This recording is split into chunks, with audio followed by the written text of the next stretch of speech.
இந்த பெரிய வியாழனை நாம் சிறப்பிக்கிற வேளையில் குறிப்பாக வழக்கமாக நாம் ஆண்டவர் இயேசு சீடருடைய பாதங்களை கழுவின நிகழ்வு, குருத்துவத்தை ஏற்படுத்திய நிகழ்வு, அல்லது குருத்துவ வாழ்வுக்கு நம்மை அழைத்த நிகழ்வு, புதிய கட்டளையை கொடுத்த அந்த ஒரு நிகழ்வு, நற்கருணை ஏற்படுத்திய நிகழ்வு, இப்படி பல மிக முக்கியமான நம்முடைய மறை உண்மைகளை ஆண்டவர் இயேசு நமக்கு வெளிப்படுத்திய ஒரு புனிதமான நாளாக இந்த நாளை பார்க்கிறோம். அப்போ இந்த நாளை நாம் தியானிக்கிற நேரத்தில் ஆண்டவர் இயேசு தான் பாடுபடுவதற்கு முந்தின நாள், அவர் மரிப்பதற்கு முந்தின நாள், ஏறக்குறைய தன்னுடைய வாழ்வை நிறைவு செய்ய போகிற அந்த நேரம், அவர் ஓடோடி உழைத்து இந்த 33 ஆண்டுகள் இந்த உலக வாழ்வை அவர் நிறைவு செய்வதற்கு முன்னால் செய்த மிக முக்கியமான நிகழ்வுகள். அப்போது தான் சாகப் போவதற்கு முன்னால் தன்னுடைய சீடர்களுக்கு ஆண்டவர் இயேசு கொடுத்த தன்னுடைய இதயத்தின் அடி ஆழத்திலிருந்து அவர் வெளிப்படுத்திய மிக நுட்பமான காரியங்களை, அவருடைய விருப்பத்தை இந்த நாள் நமக்கு நினைவூட்டுகிறதை நான் பார்க்கிறேன். அப்போ தன் சாவதற்கு முன்னால் ஆண்டவர் இயேசு தன் இதயத்தின் அடி ஆழத்திலிருந்து தன்னுடைய சீடர்களோடு மனமாற இதயத்தின் அடி ஆழத்திலிருந்து பகிர்ந்து கொள்ளுகிற அந்த நினைவுகள், அந்த வாஞ்சை, அந்த ஆசை அல்லது கடைசி விருப்பம் அப்படின்னு சொன்னால் இங்கே தான் நம்ம வெளிப்படுத்தப்படுகிறது நான் நினைக்கிறேன். இங்கே இந்த வாசகங்களை நான் பார்க்கும்போது குறிப்பாக யோவான் நற்செய்தி 11ஆம் அதிகாரத்தில் ஆண்டவர் இயேசு சொல்கிறாரு, நான் செய்தது என்னதென்று உங்களுக்கு புரிந்ததா? 12ஆம் வசனத்தில் கேட்குறார். பல கேள்விகளை கேட்குறார். 14ஆவது வசனத்தில், உங்கள் போதகரும் தலைவருமாகிய நான் உங்கள் பாதங்களை கழுவினேன் என்றால் நீங்களும் ஒருவர் அடுத்தவருடைய பாதங்களை கழுவ கடமைப்பட்டிருக்கிறீர்கள் அப்படின்னு நினைவுறுறது, கடமைப்பட்டிருக்கிறீர்கள். 15ஆவது வசனத்தில் சொன்னார், நான் இப்படியெல்லாம் செய்து உங்களுக்கு முன்மாதிரியை காட்டியிருக்கிறேன் அப்படின்னு. 17ஆவது வசனத்தில், நீங்கள் இப்படியெல்லாம் செய்தால் நீங்கள் பேறு பெற்றவர்கள் அப்படின்னார்.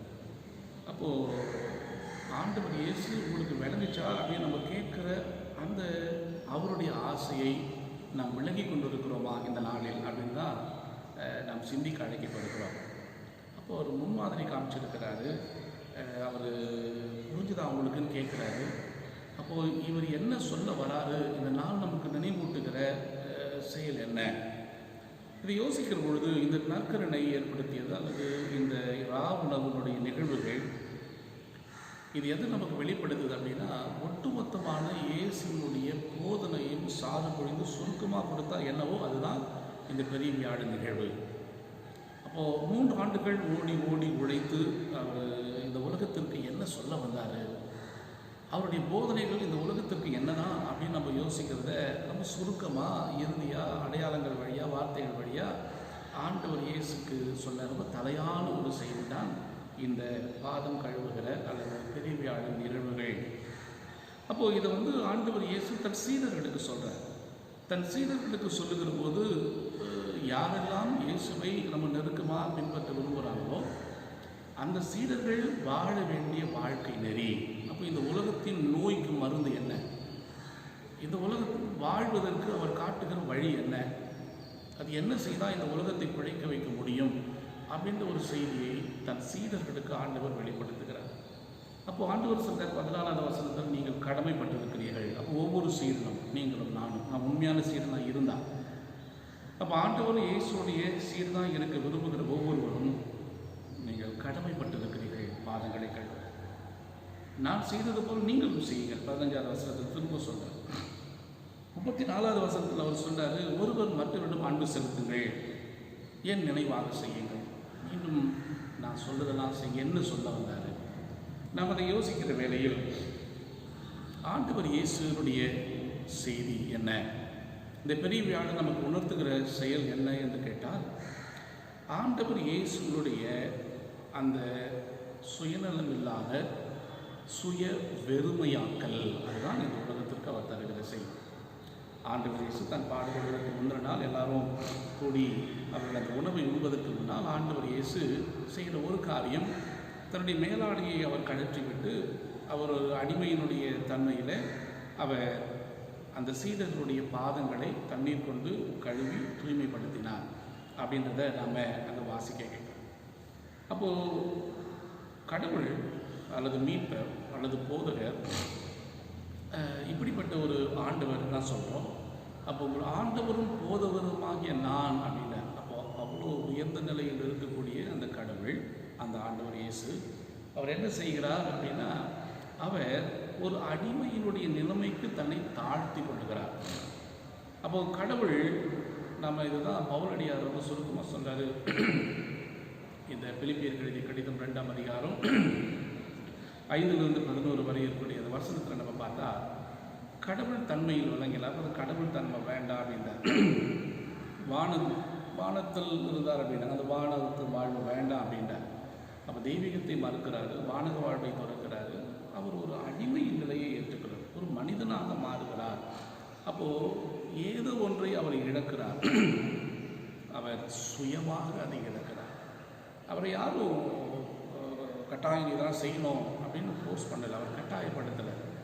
ஆனால் ஆண்டவர் இயேசு தானாகவே இந்த உலகத்தை நேசிக்க அவர் விரும்பின பொழுது, அதை நேசித்த பொழுது, அந்த அன்பின் உச்சகட்டமாக அவர் வானகத்தையும் தெய்வீகத்தையும் அவர் துறந்து ஒரு சாதாரண மனிதனாக நம்மை தேடினார்.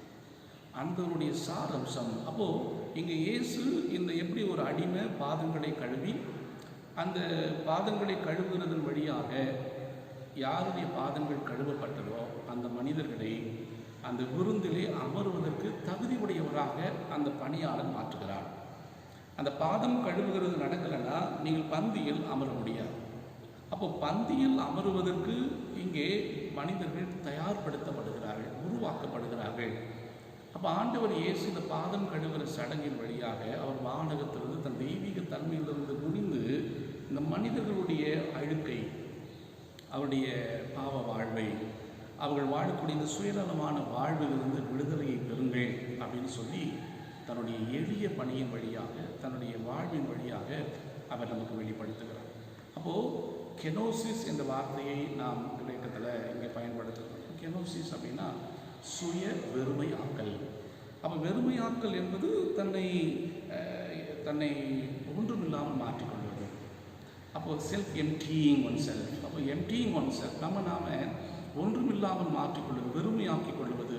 இது யாருடைய கட்டாயத்தின் பேரில் கிடையாது, நானாகவே விரும்பி இதை செய்கிறேன். அப்போ தான் செல்ஃப் எம்டியிங்லாம், நானாக செய்கிறேன், நான் விரும்பி செய்கிறேன். இந்த உலகத்தின் துன்பங்களை, பாடுகளை, வேதனைகளை நான் பார்க்கிற போது நானாகவே முன் வந்து என்னை வெறுமையாக்கிக் கொள்ளுகிறது. இந்த வெறுமையாக்கிக் கொள்ளுகிறதில் தான் இந்த உலகம் வாழும். இதுதான் நம்ம ஆண்டவர் இயேசுகிட்ட நம்ம பார்க்கும்போது, அப்போ நம்பர் 1 இருக்குன்னு ஆசைப்படுகிறோம், பெஸ்ட் எனக்கு கிடைக்கணும்னு ஆசைப்படுறோம், எல்லா இடத்துலையும் சிறப்பானது எனக்கு கிடைக்கணும்னு ஆசைப்படுறோம். ஆனால் ஆண்டவர் சொல்ல, இல்லை நீங்கள் தலைவனாக இருக்கணும்னா தொண்டனாக மாறிடுங்க அப்படின்னா, நீங்கள் முதல்வனாக இருக்குன்னா பணியாளனாக மாறுங்க அப்படின்னா, நீங்கள் முன்னுரைக்கு போகாதீங்க, நீங்கள் பின்னுக்கு வாங்க அப்படின்னு சொல்கிறார். அப்போது என்னை முன்னிலைப்படுத்தி நான் அப்படின்ற ஒரு உணர்விலிருந்து விடுதலை பெற்று நம்ம எல்லாருமே ஒரு இயேசுவை போல அவர் பாதை காட்டுறாரு, நீங்கள் உங்களை தாழ்த்தி கொள்ளுங்கள். அப்போ கடவுள் இந்த பாதம் கழுவுகிற இந்த சடங்கின் வழியாக, தன்னை தாழ்த்தி கொள்கிறதன் வழியாக, வெறுமையாக்கிக் கொள்கிறதன் வழியாகத்தான் இந்த உலகம் வாழும். அப்போ இயேசுவின் சீடனாக இருக்கக்கூடிய ஒவ்வொரு மனிதனும் தன்னை வெறுமையாக்கிக் கொள்ள அழைக்கப்படுகிறார்கள். அப்போ நீங்களாகவே நானாகவே விரும்பி இந்த உலகத்தை வாழ வைப்பதற்கு நம்மை வெறுமையாக்கிக் கொள்ள வேண்டும், தாழ்த்தி கொள்ள வேண்டும். அடுத்தவர்கள் நம்மிலும் மேலானவர்களாக அவர்களை நாம் கருத வேண்டும். எதை கொண்டு கழுவுவது அப்படின்னு கேட்டால், ஆண்டவர் இயேசு சொல்கிறாரு, நீங்கள் வார்த்தைகளை கொண்டு கழுவுங்கள் அப்படின்றார். தண்ணீரை கொண்டு கழுவுகிற நிகழ்வு அல்ல எது. யோவான் 15:3 நம்ம பார்க்கணும், நான் கூறிய வார்த்தைகளால் நீங்கள் ஏற்கனவே தூய்மையாக இருக்கிறீர்கள். அப்போது அவர் கூறிய வார்த்தைகளால் நாம் தூய்மையாக இருக்கிறோம். மீண்டும் யோவான் 17:17 பார்க்குறோம், உண்மையினால் அவர்களை நமக்கு அர்ப்பணமாக்கியவர்களும் உமது வார்த்தையே உண்மை அப்படின்னு சொல்கிறார். அப்போது வார்த்தை உண்மை, அந்த உண்மையினால் அர்ப்பணம். அப்போ வார்த்தை தான் நம்மை அர்ப்பணமாக்கும். அர்ப்பணமாக்குனா நம்ம ஒதுக்கி வைக்கிறது, செட் அப்பார்ட்னு, அதான் அபிஷேகம்னு சொல்லுவோம். அப்போ இந்த அபிஷேக வாழ்வு தான் குருத்துவ வாழ்வு. அப்போ யாரெல்லாம் இந்த பணிக்கு, சுய வெறுமையாக்கல் பணிக்கு, ஆண்டோட இந்த போதனைக்கு தன்னை தாரை வார்த்து கொடுக்குறாங்களோ அதுதான் குருத்துவம். இது சாமியார்கள் மட்டும் கிடையாது, ஒவ்வொரு சீடனும் ஒவ்வொரு கிறிஸ்தவனும் இப்படிப்பட்ட குருத்துவ வாழ்வுக்கு அழைக்கப்படுகிறான், தன்னை வெறுமையாக்கி கொள்கிற அந்த வாழ்வு. அப்போ அந்த வாழ்வு என்னன்னா, நான் உங்களை அன்பு செய்தது போல நீங்கள் ஒருவரை அன்பு செய்யுங்கள். இந்த அன்பு செய்வதில், வெறுமையாக்கிக் கொள்வதில், சுய வெறுமையாக்குதலில், அடுத்தவருடைய பாதங்களை இயேசுவின் செய்தியை கொண்டு கழுவுகிறதுல இந்த உலகமும் வாழும். அதுக்காக தான் ஆண்டவர் இயேசு தன் வாழ்வை அர்ப்பணிக்கிறேன், இதை என் நினைவாக செய்யுங்கள், இதை மறந்துடாதீங்க, நான் முன்மாதிரியை காட்டினேன் அப்படின்னு சொல்லி நமக்கு பாடம் நடத்துகிறார். எனவே ஆண்டவருக்கு நன்றி சொல்லி இந்த நாளிலே போற்றுவோம். அவரை போல நம்மை வெறுமையாக்கிக் கொண்டு இந்த உலகத்தை வாழ வைக்க முயற்சி செய்வோம். ஆண்டவா, இந்த நாளுக்காக நன்றி, உங்களுடைய வார்த்தைக்காக நன்றி, உங்களுடைய செய்திக்காக நன்றி. உண்மை போலவே நாங்கள் உங்களுடைய முன்மாதிரியை பின்பற்றி வாழ எங்களுக்கு தேவையான அருளையும் ஆசிரியம் தாரும். ஆமென்.